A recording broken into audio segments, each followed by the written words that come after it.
Welcome to Heart and Soul Conversations. Today we are hosted by Ambassador Elif Ulgen of the Turkish Embassy in South Africa. Welcome, Ambassador. Thank you so much for hosting us in your embassy. Thank you, Bathandwa. It's always a great pleasure to see you and particularly to be part of this Heart and Soul discussions. I look forward to. You're most welcome. Tell us about how were you coping during the COVID? In fact, I think we were amongst the privileged bunch of people under the pandemic coat in this beautiful city of Pretoria and in our beautiful settings. The nature was so gracious.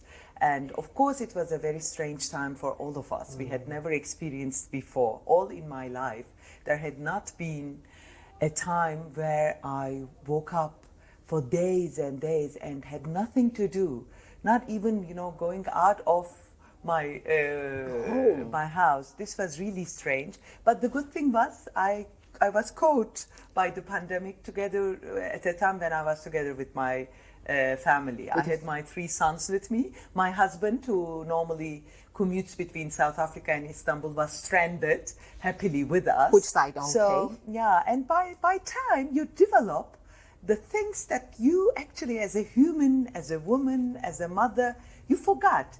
We started to spend more time within ourselves, with the family. I cooked a lot. I even started stitching. I knitted. So it was a great time now that I look back. But on the other hand, the greatest of all is to go back to our healthier days, where the risk of being infected by a virus is low and low, where people are more happily in the streets. And of course, I still long for the days when we were hugging and kissing and, warming up each other. And I think we still have time for that. I see. I understand that you went home during the COVID period. Yeah, but before, at the beginning, of course, for all embassies, we kind of converted our job descriptions into becoming travel agencies. So at the beginning, we all worked for our stranded citizens.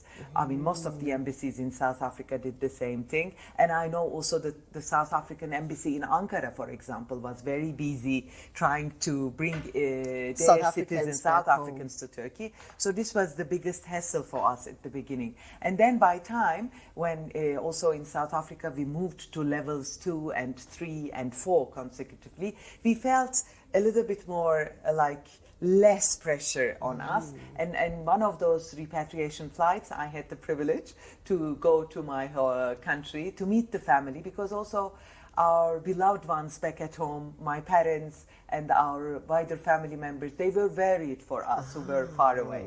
So there was a reunification of the family, and now I'm back. I did my very safe and secure home self-quarantine and back to my office. And I'm glad to host you today. Thank you so much, Ambassador Elif. Tell me, what are the distinctions? What have you found? What have you noticed back home with the COVID regulations? Were you having the regulations as well back in your country, that is in Turkey? Or how were they different from ours this side in South Africa? I think there were a lot of similarities. I think every government took immediate measures to protect its own citizens and also the foreigners who are living there. So we were very, I think as a diplomat, we were privileged also to live in South Africa with a government who has taken immediate measures and very strict one. So we really felt very safe and secure. Similarly, back at home in Turkey, it was like that. Turkey applied a little bit of a more leisurely, maybe I could call, regime. We didn't have a full lockdown, but we had limited lockdowns for several groups of communities of people, like the elderly one, for example, were deprived of going out for weeks. And then also the younger ones, the schools were closed, of course. So life came gradually back also in Turkey, starting by June. And when I was there in August, already we were trying to boom the tourism sector, which I know now in South Africa also there is an effort, and on my behalf I will contribute to the domestic tourism in South Africa. I promise to myself and to my friends in the tourism sector. And on the other hand, we are also now, with the opening up of international flights and the airspace, we are looking forward to encourage tourism between Turkey and South Africa. All right. Please take us, whilst we're at it, Could you please paint a picture of how Turkey is? Where is Turkey? Okay. Everything With about pleasure. Turkey, from the lira element. I love the lira element. I'm not going to say, I'm sure you're going to tell us more about that. Just tell us Yeah. about our learners, our South African people. Tell us about your country. Thank you. Indeed, of course, we are far away countries. We are in different continents, but I think our people are very close by heart. This we came to know with the more and more increasing connection between our two peoples. I can happily note that between 2018 to 2019, the number of South African tourists visiting Turkey quadrupled. Can you imagine? I mean, the number overall is not too much. It's around,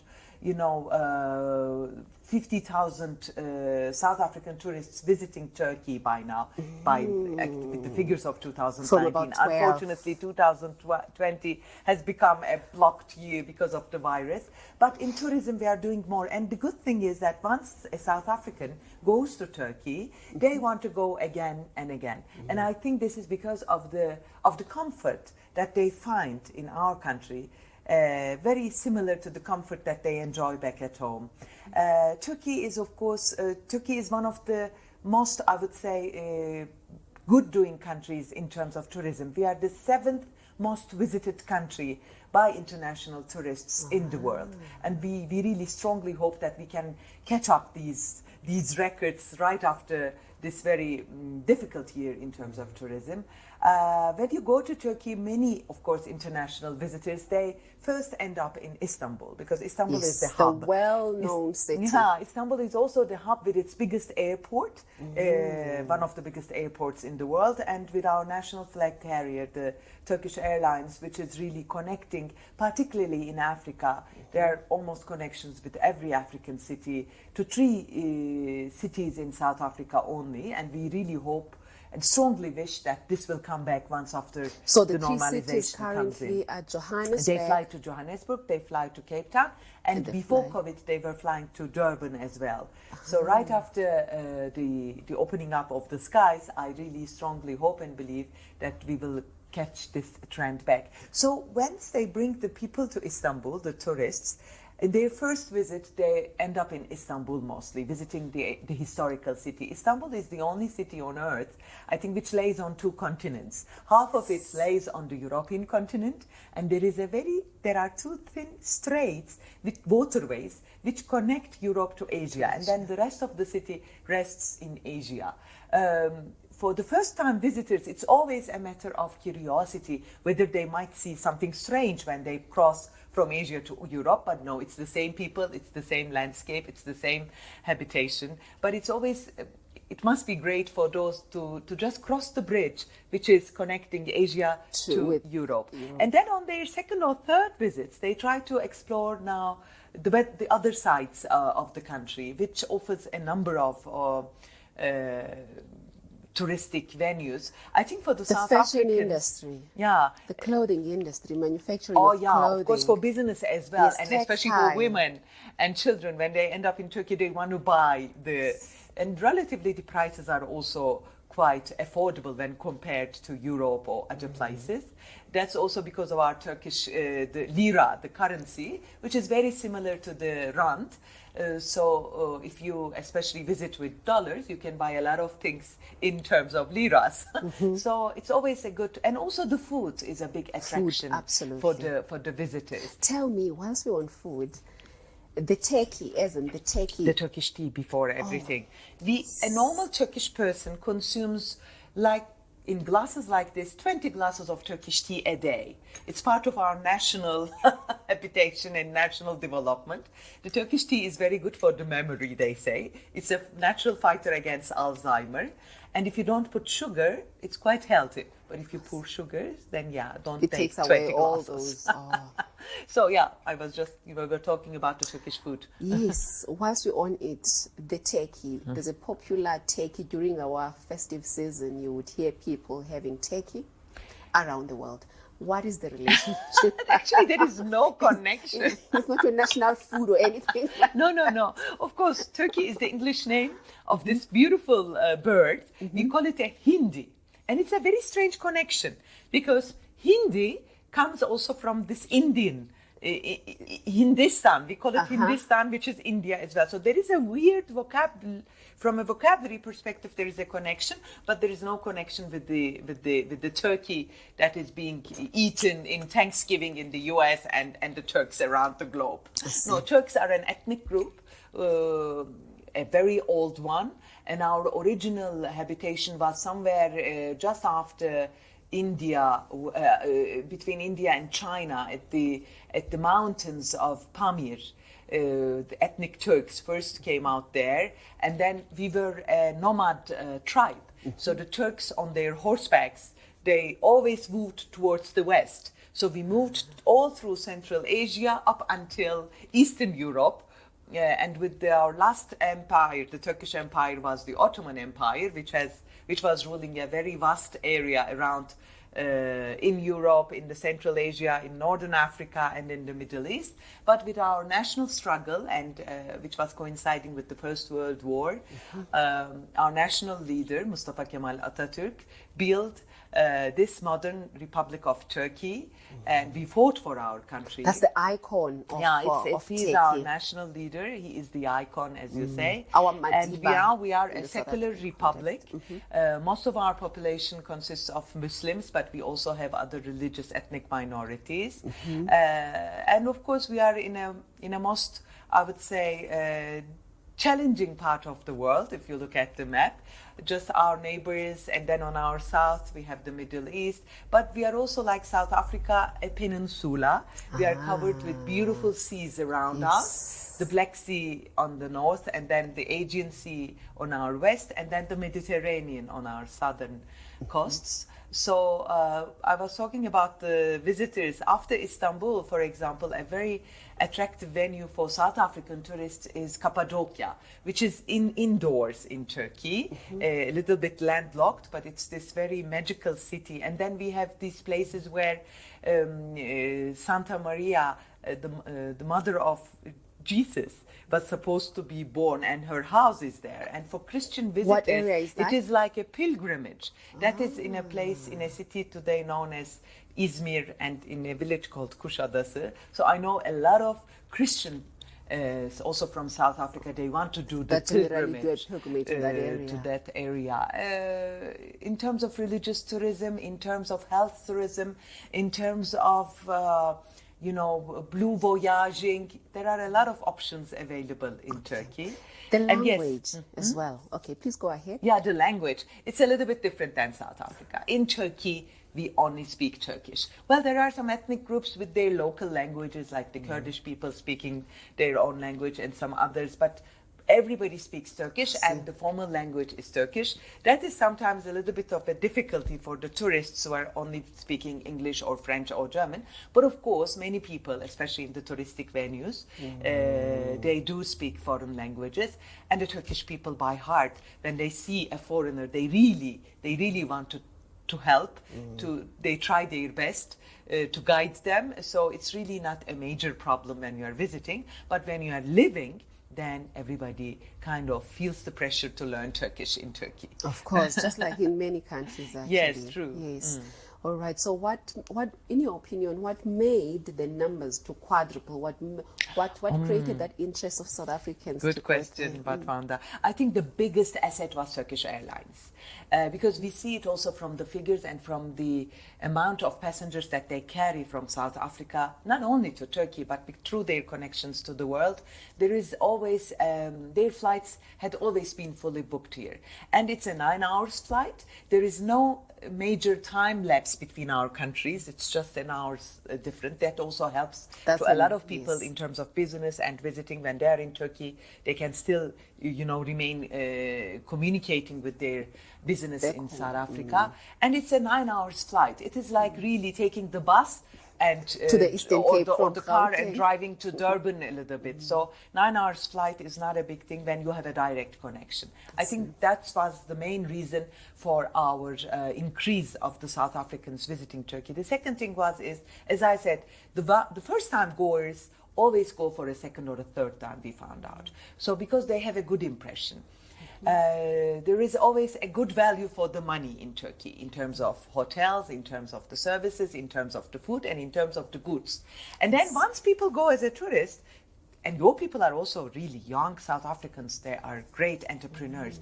They look at Turkey and they decide to do some small business. First, they started like the luggage trade, as we call it. They bring in scarves, they bring in shoes, bags, and then they start to do it in an institutional way. And then they come and consult us. We have a commercial office here as well. And then we have, of course, the factor of the students.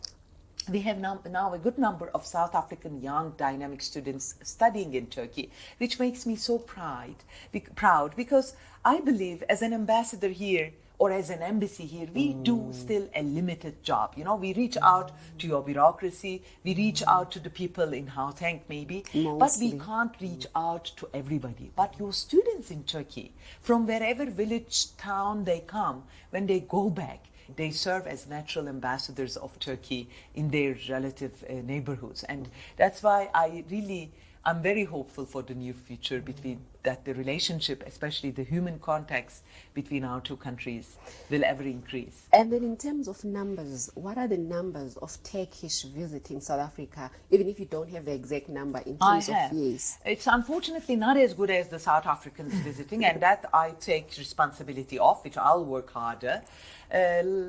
By 2019, the number of Turkish tourists visiting South Africa was around 17,000, whereas South Africans visiting were 45,000. So it's like almost 1/3, let's say, less than half. So we should do more. In fact, for the Turkish people, South Africa is an exotic destination, you know, and it offers they would love to come, but they find, I think, the price of the tickets a little bit more expensive because it's always easier for a Turkish tourist to fly, let's say, to Europe because it's a 2 hours flight, or to Paris, or to Rome, or to Moscow. It's a 2-3 hours flight, and it's far cheaper. So we have to find a way to ease and to cheapen the travel expenses. We must put a lockdown on the traveling expenses. I believe if there are more and more flights and if there is competition, then the prices will also go down, which will then encourage people. But they know when they come here, they find it in fact a very favorable destination because it is sometimes even cheaper to spend a week in South Africa than spending a week in Europe for a Turkish tourist. Because the hotels are of higher quality for the price that they pay. The food is magnificent. They enjoy gorgeous food. So there's food. value for money. Yeah, the value for money in South Africa, yes. And also what they experience here is unique. You can't experience in our neighborhood. So that's why it's a unique experience for Turkish citizens to come and see. Okay. Now, your ascension to ambassadorship, you've already mentioned your role a little bit. Could you please tell us, for the benefit, of course, of the learners, as to, in your understanding, what would you say your role or the role of an ambassador in general? And then you may even delve into your role in particular. The role of ambassador is just to represent his or her country in the best ways possible at the post that he or she is stationed. And that's what we are doing. And South Africa is, of course, a very, very, I would say, extraordinary country in terms of diplomacy, because this is one of the biggest capitals. Pretoria is one of the biggest diplomatic capitals on earth, which has the highest number of diplomatic missions.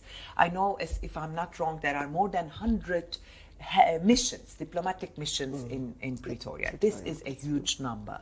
It competes with the United States, with the United Nations, with some very, very big capitals in the world. So it's always a privilege as a diplomat to serve here, because you meet almost every country's diplomats. You become friends with them. This is the biggest asset. And then, of course, representing your country in the heart of Africa is also a privilege. This is my first time. I'm a career diplomat. I've served in the Foreign Ministry of Turkey for more than 27 years by now. But this is my first ambassadorial posting, and this was my first time stepping on the African soil as an officer. And for me, it is a priceless experience. I have and I am being taught every day by your beautiful country, because especially not everywhere maybe in Africa. I mean, I can't talk for the other places, but I can talk for the sub-Saharan Africa. There is a different flavor here. And you cannot get that flavor through the books or the movies or the documentaries you watch, but you really need to step on the soil. You must see the vast gifts of God Almighty. I think these are gifted lands. You have got everything. And the people here, they've suffered a lot, but also I believe you are also gifted people with this beautiful land.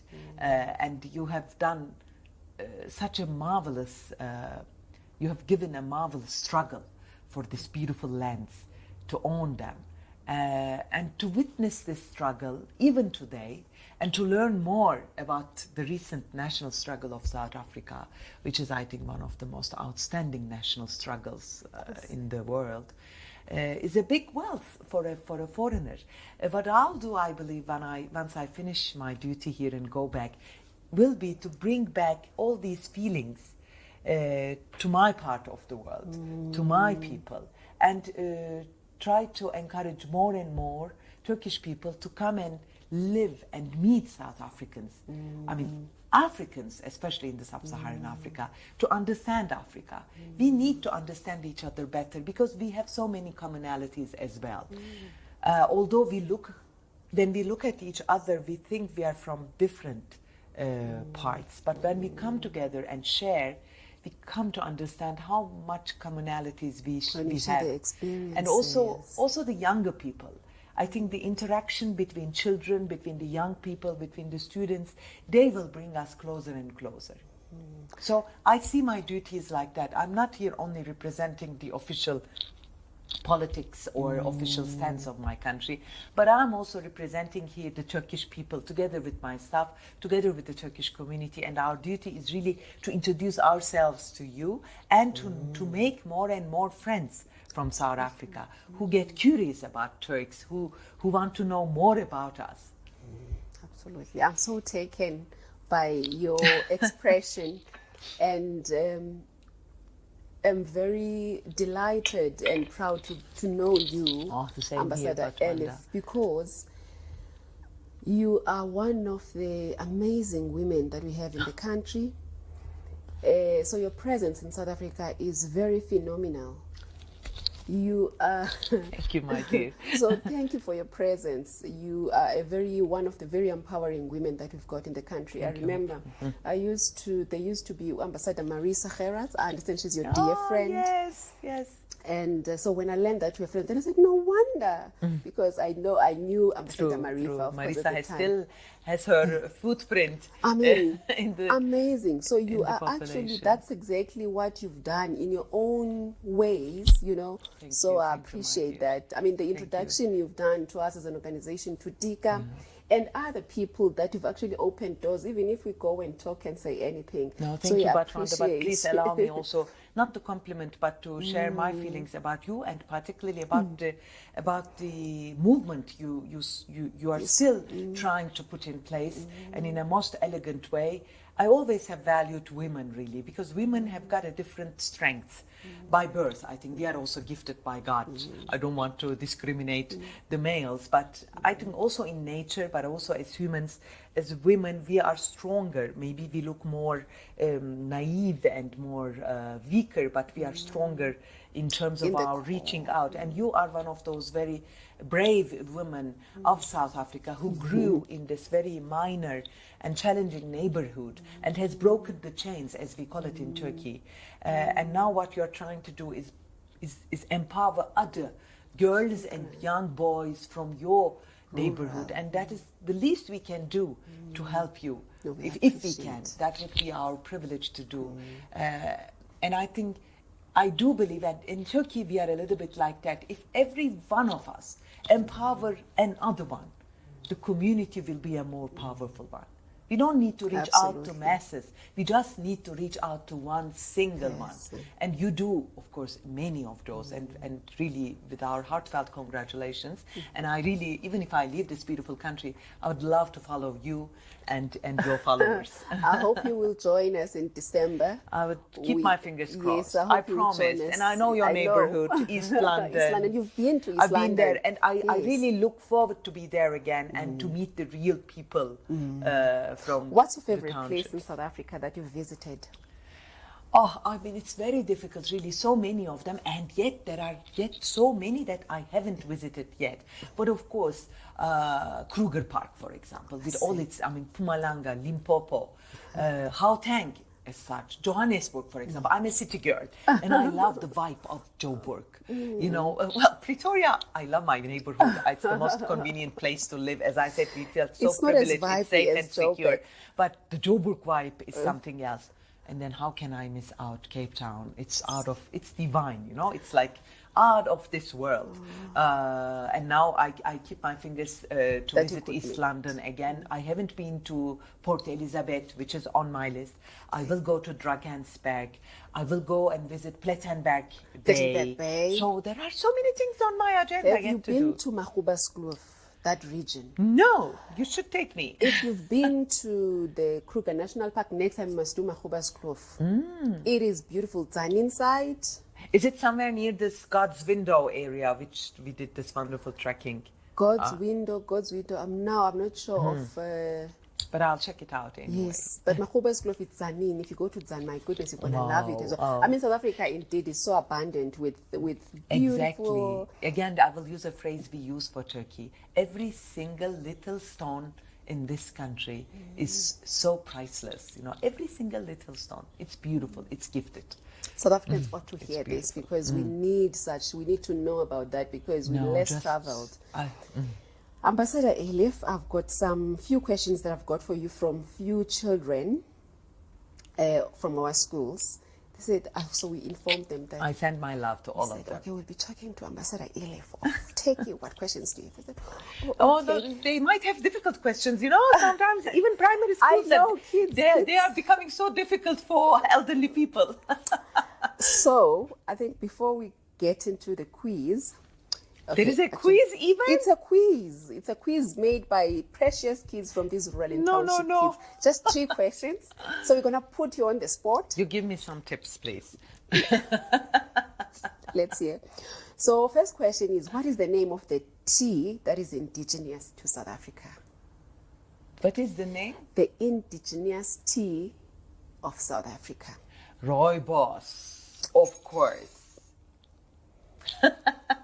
And we love rooibos. Well done, you got that. I don't know what rooibos is. I've heard a lot about yours. No, that but it Turkish is- people also started to love rooibos. Every time I go to Turkey, I take packs of rooibos with me. I think particularly because of this element of calmlessness, that once you have rooibos, it brings this calmness inside that really attracts people. You see? Well done. Second one.